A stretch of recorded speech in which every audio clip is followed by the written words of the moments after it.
नमस्कार मित्रांनो, स्वागत आहे तुमचं आजच्या या कोऱ्या करकरीत व्लॉगमध्ये. मी ऋषिकेश पवार आपलं सहर्ष स्वागत करतोय. तर आज आहे माझ्या भावाची हळद, म्हणजेच शुभम पवार उर्फ बंड्या उर्फ बबलू, आणि ही सर्व फॅमिली आज त्याच्या हळदीला जमा झालेली आहेत. कोकणातील हळद, कोकणातील ही जी प्रथा आहे कशा पद्धतीने पार पाडली जाते, हळदीची कशी गाणी असतात, हळद कशी लावली जाते, आणि हा एक सणच आहे म्हणा, तर त्या पद्धतीने मी तुम्हाला तो दाखवण्याचा प्रयत्न करतोय. नक्की पहा. चला सुरुवात करूया.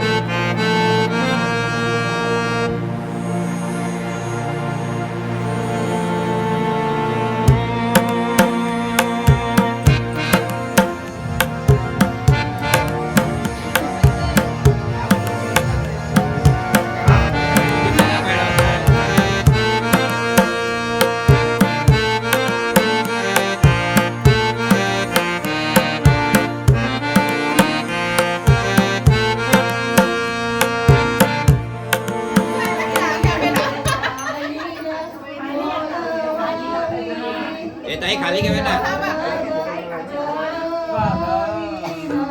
ते मोठं हे घे.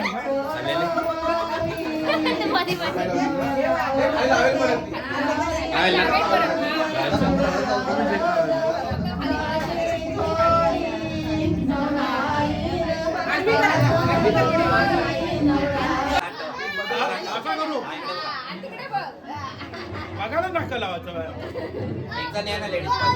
आम्ही सपोर्टिंग पार्टनर तुझे तुझे खाली जायचं.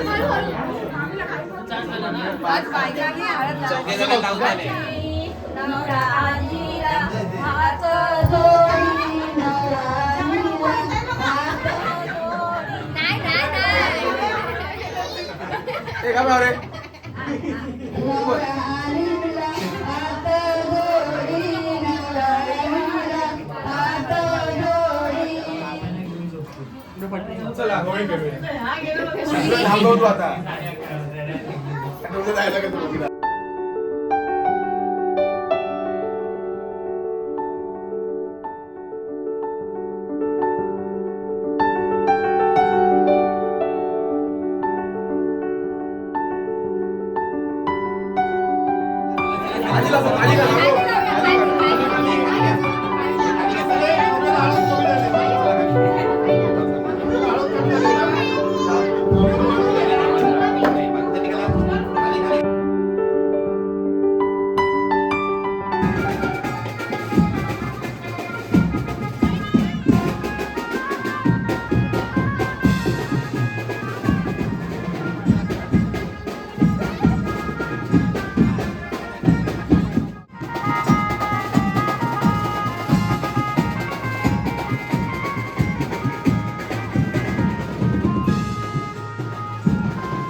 तर मित्रांनो, मगाशी मी म्हणालो की हा एक सण आहे. तर लग्नाची हळद हा सण कसा होऊ शकतो, तर कोकणी माणसासाठी कोणताही कार्यक्रम हा सण असतो. कारण कोकणी माणूस कोणताही कार्यक्रम साजरा करताना तो अगदी सण असल्यासारखा साजरा करतो.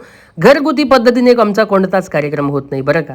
अगदीच नाही म्हटलं तरी मुंबईसारख्या ठिकाणी आमच्या कार्यक्रमामध्ये 50-60 जण तरी आलेच पाहिजेत कमीत कमी. आणि कोकणी माणूस कुठेही गेला तरी आपले रूट्स म्हणजे मूळ कधीच विसरत नाही, आपल्या गावदेवाला कधीच विसरत नाही आणि त्यांची आठवण काढून असा सुंदर सोहळा म्हणायला हरकत नाही असं आम्ही पार पाडतो. तर ही होती कोकणातील हळद. आता थोडंसं मुंबईच्या पद्धतीने नाच गाणं पण बघा. आत्ता जेवणाचा कार्यक्रम सुरू आहे, थोड्याच वेळात आम्ही नाचायला लागू. तर चला.